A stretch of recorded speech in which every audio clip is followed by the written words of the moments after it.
За нашата држава не треба да биде битно дали е премиер Заев или Мицковски. За нашата држава треба да биде битно, односно за граѓаните, и претпоставам дека на најголем дел им е битно, но тие се она мнозинство, тивко мнозинство кое што не ни излегува на избори бидејќи им е преку глава. На нив им е битно, а овие треба да го дадат одговорот која е нашата иднина. Што ние можеме да очекуваме од оваа држава за 5 години или за 55 години? Во какво милие ќе пораснат нашите деца? Ќе бидеме дел од Европската унија или не? Ќе имаме струја или ќе се вратиме во камено време? И така натаму. Значи, многу побитни работи се во прашање и јас ќе бидам радосен ако конечно после оваа политичка криза разрешницата доведе до одговори од ваков тип.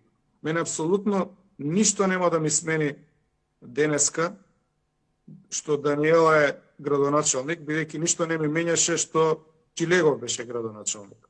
И ништо нема да ми смени дали ќе биде Заев или Мицковски премиер. Но ќе ми смени ако знам дали треба за моето дете или за нашата иднина како држава, како граѓани, да мислиме дека имаме струја после 3 години или дека треба да емигрираме во некоја европска држава за да имаме струја. Ако треба да се враќаме во камено време, претпоставам дека граѓаните и ги редефинираат своите планови за тоа дали сакаат воопшто да живеат тука. Така што, ако некој слуша од овие многу паметни наши и се принадлежни лидери на општеството, да пробаат да ни дадат одговор како ќе живееме од утре, тогаш веројатно и граѓаните ќе почнат да развиваат некаков оптимизам. Во овој случај не гледам оптимизам, освен радоста на партиските потрчковци, оние што чекаат функција од локалните самоуправи на некој начин, кои што се тегаат задоволни од резултатите на изборите.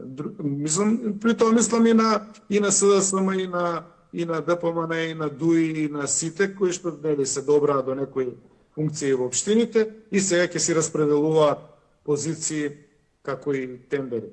Но најголемиот дел од остатокот на народот има сосема поинакви маки.